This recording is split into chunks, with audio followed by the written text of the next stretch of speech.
नागपूर हिंसाचाराचा मास्टरमाइंड फहीम शहीम शेख आहे का, अशा पद्धतीचा सवाल सध्या उपस्थित होतोय। कारण फहीम शहीम शेखनं 50 ते 60 लोकांसंदर्भात आता काही गोष्टी समोर आणलेल्या आहेत असं समजतंय। कारण त्यानं लोकांना जमवल्याचा आरोप त्याच्यावर होतोय। विश्व हिंदू परिषद बजरंग दलाच्या आंदोलनानंतर फहीमनं जमाव जमवल्याचा आरोप आहे। नागपूर हिंसाचाराच्या गुन्ह्यामध्ये फहीम शहीम शेखचं सुद्धा नाव आहे। फहीम शेखला नागपूर पोलिसांनी सध्या अटक केलेली आहे आणि तर या सगळ्या संदर्भात तोच या सगळ्या प्रकाराचा मास्टरमाइंड आहे का, अशा पद्धतीचा सवाल उपस्थित होतोय। त्या संदर्भात काही गंभीर आरोप सुद्धा होत आहेत। नागपूरमध्ये मोठा हिंसाचार उसळला, मोठं नुकसान याच्यामध्ये झालं आणि अनेक धक्कादायक बाबी या सगळ्यातून समोर येत असताना आता फहीम शेख याच्या संदर्भात काही गंभीर आरोप केले जात आहेत। या गुन्ह्यामध्ये तोच मास्टरमाइंड या सगळ्याचा आहे असा आरोप त्याच्यावर केला जातोय। नागपूर पोलिसांच्या अटकेत आहे सध्या फहीम शेख। तोच नागपूर हिंसाचाराचा मास्टरमाइंड असल्यासंदर्भात आता काही दावे होताना दिसत आहेत। फहीम शेखनं 50 ते 60 लोकांना जमवलं असा आरोप त्याच्यावर आहे। या हिंसाचाराच्या गुन्ह्यामध्ये त्याचं सुद्धा नाव आहे आणि सध्या फहीम शहीम शेख हा नागपूर पोलिसांच्या अटकेत आहे।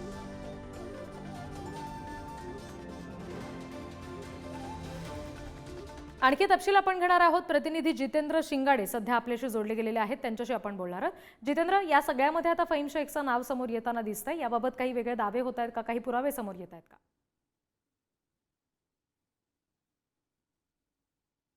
हिंसाचार झालेला होता त्याची सुरुवात कुठून झाली, तर त्याची सुरुवात जी झालेली आहे ती फहीम शमीम खान या व्यक्तीने केल्याचं पोलिसांनी FIR मध्ये सांगितलेलं आहे। फहीम शमीम खानच्या विषयी जर बोलायचं झालं तर हा 38 वर्षीय तरुण आहे आणि हा नागपूरच्या यशोधरानगर पोलीस स्टेशनच्या हद्दीत राहतो।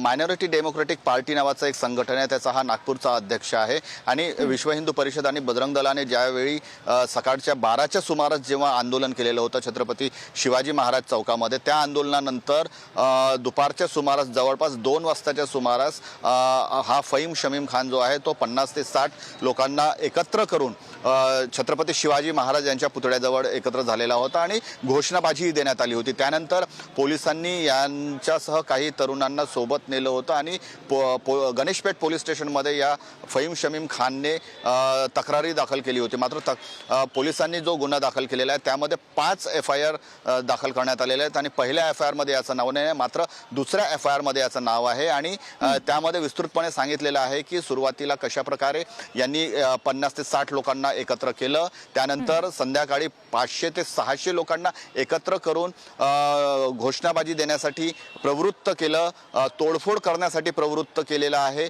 जो हिंसाचार झाला, जो दगडफेक झाली, जी जाळपोळ झाली, ते करण्यामध्ये याने लोकांना उकसावून लावलेला आहे, घोषणाबाजी देण्यासाठी प्रवृत्त केलेला आहे। त्यामुळे याच्यावरही गुन्हा दाखल करण्यात आलेला आहे आणि सध्याची जर याची जर कंडिशन पाहिली तर याला पोलिसांनी अटक केलेला आहे आणि पोलीस पुढील तपास करीत आहेत। त्यामुळे आता नेमका जे FIR मध्ये जे नाव आहे त्यामध्ये जवळपास 51 लोकांचं नाव आहे, मात्र याचा जो उल्लेख आहे तो वेगळा करण्यात आलेला आहे की जो हिंसाचार करण्यासाठी आणि लोकांना एकत्र करून घोषणाबाजी देण्यासाठी ज्या प्रकारे प्रवृत्त केलं होतं त्या पाठीमागे फहीम शमीम खान असल्याचं FIR मध्ये नाव त्याचं दाखल करण्यात आलेलं आहे। त्यामुळे पोलीस आहे आता तो याही दिशेने तपास करत आहेत। त्याचबरोबर याच्यासोबत आणखी कोण कोण समोर होतं, कोण कोण आघाडीवर होतं याचाही तपास पोलीस CCTVच्या माध्यमातून आणि जे उपस्थित नागरिक होते त्याच्या माध्यमातून करत आहेत। श्रद्धा जी, जितेंद्र, या सगळ्यामध्ये एक महत्त्वाचा मुद्दा असा उपस्थित होतो की सध्या नागपूर पोलिसांच्या अटकेतच फहीम शेख आहे, तर या सगळ्या दरम्यान आता जे मास्टरमाइंड म्हणून त्याचं नाव समोर येतंय, लोक गोळा केल्याचा जो आरोप त्याच्यावर होतोय, या दृष्टीनं विशेषतः आता त्याची चौकशी होणार का पोलिसांकडून? नक्कीच, कारण हे सुरुवातीपासूनच हा आघाडीवर होता। दुपारच्या वेळी जे आंदोलन झालेलं होतं, विश्व हिंदू परिषदेच्या आंदोलनाच्या विरोधात घोषणाबाजी जी देण्यात आलेली होती सुमारे 2 वाजताच्या सुमारास, त्याच्यामध्ये हा आघाडीवर होता आणि याला जेव्हा शमीम खानला जेव्हा पोलिसांनी ताब्यात घेऊन गणेशपेठ पोलीस स्टेशनमध्ये दिलं होतं तेव्हा त्यांनी निवेदनही दिलेलं आहे पोलिसांना की ज्या प्रकारे हिंदुत्ववादी संघटनांनी आंदोलन केलं त्याच्यामुळे आमच्या धार्मिक भावना भावना दुखावलेल्या आहेत. आंदोलन करण्यास कोणाचाही विरोध नाही, मात्र आंदोलन केल्यामुळे काही धार्मिक भावना दुखावलेल्या आहेत आणि हे सहन केलं जाणार नाही असंही त्यांनी निवेदनात म्हटलेलं होतं. मात्र त्यानंतर रात्रीच्या सुमारास जो काही हिंसाचार झाला त्यासाठी जे अनेक घटक किंवा अनेक जण किंवा अनेक व्यक्ती किंवा जमाव जो गोळा झालेला होता आणि त्या जमावापैकी एक असल्याचं पोलिसांनी आपल्या FIR मध्ये याचं नाव दाखल केलेलं आहे. त्यामुळे आता पोलीस याही दिशेने तपास करत आहेत. त्यासोबतच याच्यासोबत आणखी कोण कोण सहभागी आहेत, कोण कोण याच्या पाठीमागे आहेत, या संपूर्ण हिंसाचारामागे कोण आणखी कोणाचा हात आहे याचा देखील तपास पोलीस करत आहेत आणि पोलिसांनी याला अटकही केलेली आहे. त्याचबरोबर 51 आरोपींवर गुन्हे दाखल करून त्यांनाही अटक करण्यात आलेली आहे आणि या सर्व आरोपींना 21 तारखेपर्यंत PCR देखील कोर्टाने दिलेला आहे. त्यामुळे या 21 तारखेपर्यंतच्या PCR मध्ये आणि पोलिसांनी जे गुन्हे शाखेचं पथक असेल, स्थानिक पोलिसांचं पथक असेल, सायबर पोलिसांची मदत घेऊन CCTV जवळपास 1,500 ते 2,000 CCTV तपासण्यात येत आहेत. त्यापैकी त्यामधून कोण कोण आणखी समोर येतं आणि या घटनेमागे मूळ उद्देश काय होता, ही प्री प्लॅन होती का? कारण अनेकांनी आरोप केलेला आहे ज्यामध्ये नेतेही असतील की हे प्री प्लॅन होतं, सुनियोजित कट होता. त्याही दिशेने हा तपास करत आहेत. त्यामुळे याच्यासोबत आणखी कोण कोण या घटनेमागे दडलेला आहे, कोण कोण लपलेला आहे याचाही तपास आता नागपूर पोलीस करीत आहेत. रिद्धी, निश्चित. जितेंद्र, तुम्ही आमच्याशी असेच जोडलेले राहा. पुन्हा एकदा आपण या बातमी संदर्भात प्रेक्षकांना काही तपशील देऊयात. नागपूर हिंसाचार जो झाला त्याच्यामध्ये मास्टरमाइंड फहीम शहीम शेख असल्याचा आरोप सध्या होतोय. मायनॉरिटी डेमोक्रेटिक पार्टीचा नागपूरचा अध्यक्ष आहे हा फहीम शेख आणि त्यानं 50 ते 60 लोकांना जमवलं असं त्याच्यावर आरोप आहे. विश्व हिंदू परिषद आणि बजरंग दलाच्या आंदोलनानंतर फहीमनं हा जमाव जमवल्याचा आरोप आहे. सध्या नागपूर पोलिसांच्या अटकेत आहे फहीम शेख आणि आता त्यामुळे त्या दृष्टीनं पोलिसांकडून कशा पद्धतीनं चौकशी होतीये हे पाहावं लागणार आहे. नागपूर हिंसाचाराच्या गुन्ह्यामध्ये फहीम शहीम शेख याचं नाव सध्या येत आहे. FIR मध्ये सुद्धा त्याचं नाव असल्याचं समजतंय आणि आता नागपूर पोलिसांच्या अटकेत असलेल्या फहीम शेखची यापुढे कशा पद्धतीने चौकशी पोलिसांकडून होतीये हे पाहणं महत्त्वाचं असेल. कारण सध्या त्याच्यावर काही आरोप केले जात आहेत आणि त्यामुळे त्या आरोपांच्या दृष्टीनं कशा पद्धतीनं प्रश्नांची विचारणी त्याला होतीये हे पाहावं लागेल. नागपूर हिंसाचारासंदर्भात एक नाव समोर आलेलं आहे, ते म्हणजे फहीम शेख. मायनॉरिटी डेमोक्रेटिक पक्षाचा नागपूर अध्यक्ष आहे फहीम शेख आणि विश्व हिंदू परिषद आणि बजरंग दलानं आंदोलन केलं औरंगजेबाच्या कबरीच्या सगळ्या वादावरून. त्याच्यानंतर त्यानं 50 ते 60 लोक जमवले असा आरोप त्याच्यावर आहे. सध्या नागपूर पोलिसांच्या अटकेत आहे फहीम शहीम शेख आणि त्यामुळे आता त्या दृष्टीने त्याची कशी चौकशी होते हे पाहावं लागेल.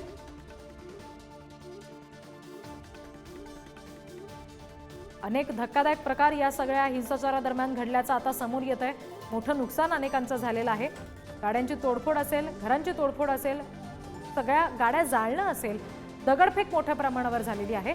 त्याचबरोबर महिला अधिकाऱ्याचा सुद्धा विनयभंगाचा प्रयत्न यात झाल्याचं सुद्धा आता समोर येत आहे आणि या सगळ्या पार्श्वभूमीवर आता या हिंसाचाराच्या मागे नेमकं कोण होतं हे शोधणं, त्यांच्यावर योग्य ती कारवाई करणं, पुढे अशा गोष्टी घडू नयेत तो वचक बचण्यासाठी कारवाई होणं, ठोस पाऊल उचललं जाणं आवश्यक असेल.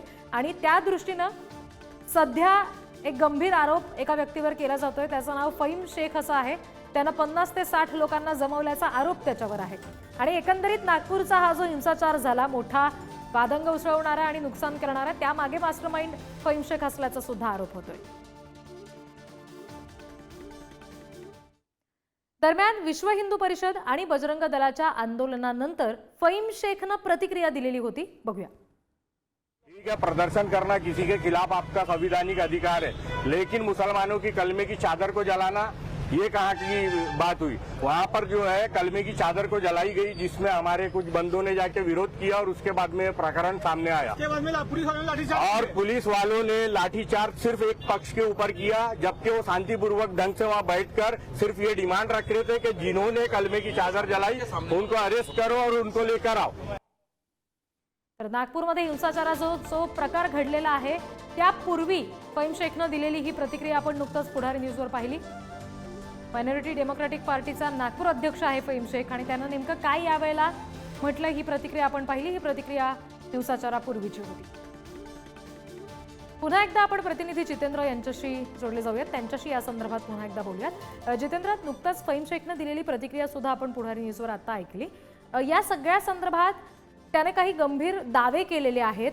जी जाळपोळ झाली त्याच्या संदर्भात त्याचं असं म्हणणं आहे की जी प्रतिकात्मक कबर जाळली गेली त्या सगळ्यावरून हा सगळा रोष ओढवल्याचं त्याचं असं म्हणणं आहे असं समजतंय. पोलिसांनी या सगळ्या प्रकरणात आता काही म्हटलेलं आहे का, त्या दृष्टीनं काही चौकशी त्याची झाली आहे? नक्कीच रिद्धी, कारण हे जे प्रकरण, मूळ प्रकरण जे सुरू झालं होतं ते औरंगजेबाच्या कबरी विरोधात विश्व हिंदू परिषद आणि बजरंग दलाने केलेल्या आंदोलनाच्या नंतर या आंदोलनादरम्यान त्यांनी औरंगजेबाचा प्रतिकात्मक पुतळा जाळलेला होता आणि या पुतळ्याला एक हिरवी चादर आणि त्यावर काही लिहिलेलं असल्याचा आरोप जो आहे तो दुसऱ्या समुदायाने केलेला होता किंवा दुसऱ्या गटाने केलेला होता. आणि त्यावरूनच ज्यानंतर हे व्हिडिओ व्हायरल झाले की आपल्या धार्मिक भावना दुखावलेल्या आहेत, आंदोलन करण्याचा सर्वांना संवैधानिक अधिकार आहे, मात्र कोणाच्या धार्मिक भावना दुखावतील असं आंदोलन करू नये आणि त्याच्या विरोधात हे जे शमीम खान आहे, फहीम शमीम खान, याने एक 50 ते 60 लोकांना एकत्र येऊन शिवाजी पुतळा चौकातच आंदोलन केलेलं होतं. त्यानंतर जो आहे तो हा वाद वाढतच गेलेला होता. संध्याकाळच्या सुमारास दोन्ही गट आमोरासमोर आलेले होते आणि त्यानंतर पोलिसांनी एका गटाला पांगवण्याचा प्रयत्न केला होता, तर पोलिसांवर दगडफेक करण्यात आली होती आणि त्यानंतर पूर्ण हिंसाचार उफाळून आलेला होता. तर एकूणच पाहता हा जो घटनाक्रम आहे त्या घटनाक्रमामध्ये फहीम शमीम खान याची भूमिका ही सुरुवातीला महत्त्वाची आहे, कारण त्याने सुरुवातीपासूनच जे आहे ते आक्रमक भूमिका घेतलेली होती आणि लोकांना गोळा करण्यास सुरुवात केलेली होती. मात्र रात्रीच्या सुमारास जो 500, 600 किंवा 1000 लोकांचा, कदाचित 1000 लोकांचा जो जमाव एकत्र झालेला होता, त्यासाठी हा शमीम खान किती जबाबदार आहे याचा तपास पोलीस करत आहेत. कारण सुरुवातीला जो झालेला होता त्यात 50-60 लोक हा सोबत घेऊन आलेला होता. हा डेमोक्रॅटिक पक्षाचा नागपूरचा शहराध्यक्ष आहे. 2024ची निवडणूकही विधानसभेची त्याने लढवलेली आहे. यशोधरानगरमध्ये तो राहतो आणि आपल्या संघटनेच्या माध्यमातून तो कामही करत असल्याची माहिती समोर आलेली आहे. मात्र अशा प्रकारचा जर जमाव एकत्र करून, गोळा करून हिंसाचार जर घडवून आणत असेल आणि त्यासाठी जर हाच एक मूळ याचा उद्देश असेल तर नक्कीच हा मास्टरमाइंड म्हणावा लागेल. मात्र याच्यासोबत आणखी कोण कोण आहेत, याच्या मागे आणखी कोण कोण आहेत, याच्यासोबत कोण कोण आहेत याचाही तपास पोलीस करत आहेत आणि याच्यासोबत असणारे अजूनही काही घटक असू शकतात, अजूनही काही लोक असू शकतात, अशी ही माहिती पोलीस सूत्रांनी दिलेली आहे. त्यामुळे हा एक केवळ दुवा आहे. याच्यासोबत असणारे आणखी कोण कोण आहेत याचा तपास आता पोलीस करत आहेत आणि त्यासाठी वेगवेगळ्या उपकरणांचा, सहाय्याचा आणि वेगवेगळ्या प्रोसेसचा जो आहे तो पोलीस आपला वापर करून घेत आहेत, ज्यामध्ये गुन्हे शाखेचे पथक असेल किंवा पोलिसांचं स्थानिक पथक असेल, मोठ्या प्रमाणात पोलीस त्यासाठी तैनात करण्यात आलेले आहेत आणि तो आपला पूर्ण एक एक कोण कोण गुन्हेगार आहे याचाही शोध घेत आहेत. मात्र या सुरुवातीच्या काळात जो गोळा एकत्र झालेले होते त्यामागे नक्कीच याचा समावेश होता आणि याच्या उकसाव्यावरून लोक आलेले होते आणि मोहम्मद फहीम शेख खान याच्या सोबतच यांनी पोलीस स्टेशनमध्ये तक्रारही दिलेली होती आणि पोलीस स्टेशनमध्ये हा ठिय्या मांडूनही काही तास बसलेला होता की पोलिसांनी कारवाई करावी म्हणून. पोलीस एकांगी कारवाई करत असल्याचाही आरोप या फहीम शेखने दिलेला होता. मात्र त्यानंतर जे आहे तो रात्री हिंसाचार उफाळला आणि त्यानंतर पोलिसांनी याला अटक केलेली आहे. त्यामुळे याच्यासोबत असणारे आणखी कोणकोणते घटक, कोणकोणते व्यक्ती, कोणकोणत्या संघटना आहेत का याचाही तपास आता पोलीस करत आहेत. निश्चित. जितेंद्र, तुम्ही आमच्याशी असेच जोडलेले राहा.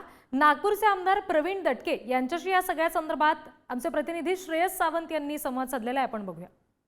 आपल्यासोबत खऱ्या अर्थानं पहिला आवाज तुमचाच होता जेव्हा ती घटना घडली. तुम्ही संपूर्ण ती घटना पाहिलेली आहे, काय सांगायला याबद्दल? मी काल सगळ्या ठिकाणी जाऊन आलो आहे. परवा घडलेल्या घटनेचं काल मी पहाटे 5:30ला पोहोचलो होतो. फार विदारक स्थिती आहे. महिला पुरुषांचे जे काही संभाषण आहेत ते फार घाबरून गेले होत्या. महिला फार घाणेरडे प्रकार हिंदू समाजाबद्दल, हिंदू महिलाबद्दल बोलल्या गेल्या आहेत. त्यामुळे आता पोलीस मोठ्या प्रमाणात डिप्लॉयड आहेत. सगळी चौकशी सुरू आहे. अनेक लोकांना अटक होईल, अनेक लोकांना अटक झाली आहे. काही महिला पोलिसांसोबत दुर्भाग्यपूर्ण प्रकार घडले आहेत, ते फार वाईट आहेत. माझी देवेंजींना विनंती आहे की या बाबतीत ज्यांनी महिला पोलिसांवर हे धंदे केले आहेत त्यांना जबर शासन, परत त्यांची हिंमत होऊ नये असं शासन करावं अशी माझी विनंती. तुम्ही प्री प्लॅन म्हटलेलं, तुम्ही प्री प्लॅन्डच आहे. हिंदू मुस्लिम घरं त्या वस्त्यांमध्ये 100 वर्षापासून एकत्र आहेत, पण फक्त टार्गेट हिंदू समाज, हिंदू महिला, हिंदू घरं, हिंदू गाड्या, हिंदू लोकांच्या गाड्या त्या जाळल्या गेल्या, हे टार्गेट आहे. ज्या रस्त्यावर पार्किंग हिंदू आणि मुसलमानांचं एकत्र व्हायचं त्या दिवशी मुसलमानांचं पार्किंग नव्हतं. असं अनेक दुर्भाग्यपूर्ण प्रकार घडले आहेत. त्यामुळे मी याचा निषेध करतो आणि मुख्यमंत्री साहेब याची निश्चित काळजी करतील अशी मला विनंती. आपण बघू शकतो एकंदर जर पाहायला गेलं तर आत्ताच हा निर्णय खऱ्या अर्थानं जो काय घटना घडली आहे त्याच्यावर सगळ्या गोष्टी विचार केल्या पाहिजे, पण ही गोष्ट प्रीप्लॅन्ड आहे असं प्रवीणजींचं म्हणणं आहे. मुख्यमंत्री देवेंद्र फडणवीस आता विधानभवनात सुद्धा पोहोचलेले आहेत, त्यामुळे आज ते काय बोलतील विधानभवनात ते सगळ्यांचं लक्ष लागलेलं आहे. एकंदर पाहायला गेलं तर ह्या घटनेबद्दल अनेक लोकांना अटक सुद्धा करण्यात आली आहे. 80 ते 90 लोकांना खरं तर आता अटक करण्यात आली आहे. आता पुढच्या गोष्टी काय होतील ते आता वेळ आल्यावरच कळेल. स्नेहलसोबत श्रेयस सावंत, पुढारी न्यूज, मुंबई.